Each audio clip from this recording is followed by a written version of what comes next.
kalau saya melihat sih memang ini tantangan juga bagi guru karena memang kita lihat bahwa ada sesuatu perubahan kondisi begitu ya. Bagaimana memang ada yang memang orang yang memang ingin jadi guru, ada yang setengah ingin jadi guru, atau ada juga yang jadi guru itu karena memang tuntutan ekonomi dan lain-lain sehingga tidak ada profesi yang lain. Ada yang seperti itu dan itu memang secara sosiologis ya realitanya seperti itu.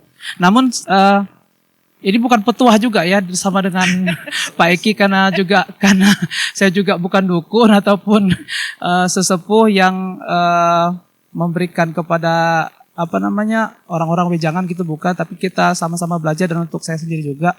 Nah memang ketika kita menjadi guru ini saya nggak tahu teorinya apa, tapi saya bilangnya ini mungkin bisa seperti teori layangan gitu kalau kita jadi guru. Iya, kadang kalau kita ke anak didik itu tahu kapan harus dekat dan tahu juga kapan harus jauh ataupun menjaga jarak gitu. Ketika kita ya karena ada juga ya teori psikologi juga mengatakan kalau terlalu dekat ya ibaratnya kalau orang Belitung bilang nanti mereka yang makan kita gitu. Kalau kita terlalu dekat, terlalu apa ya namanya? Ya terlalu hal-hal yang pribadi atau privasi sampai curhat yang berlebihan dan lain-lain itu juga jadi membuat kewibawaan guru itu agak menjadi berkurang. Nah, tapi juga kita memang perlu dekat tapi harus juga menjaga jarak. Karena kalau kita jauh juga itu kan nggak bagus Bang ya.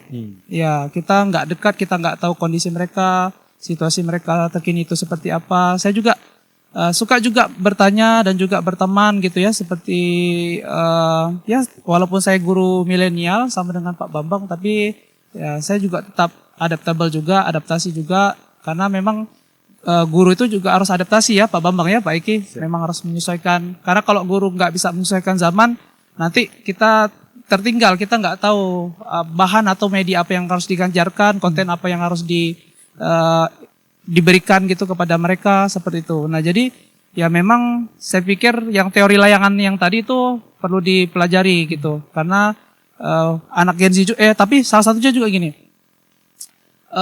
karena kan guru juga punya kode etik gitu, ya jadi kita juga harus menjaga itu juga.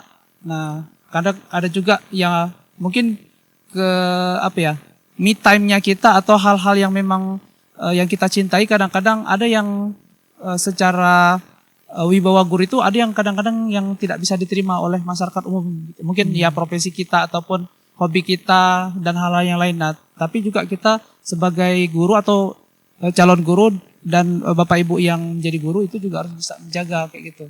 Karena itu ya kita role model gitu. Iya. Nah, sekali lagi kita role model. Kemarin juga di seminar pendidikan karakter ada role model dari Pak Wakapolda. Ya semua guru saya pikir harus jadi role model kayak gitu. Jadi kalau kita ada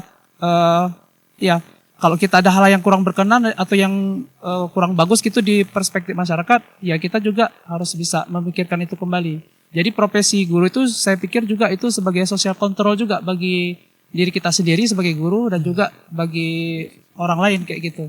Ya, saya juga awalnya nggak pengen jadi guru, Bu. Kayak itu, Kak, Bang, kayak gitu. Karena saya pikir ya guru ini susah, selain juga harus pintar, ya secara kepribadian juga itu harus baik kayak gitu kan. Karena ada empat kompetensi kan, salah satunya kepribadian.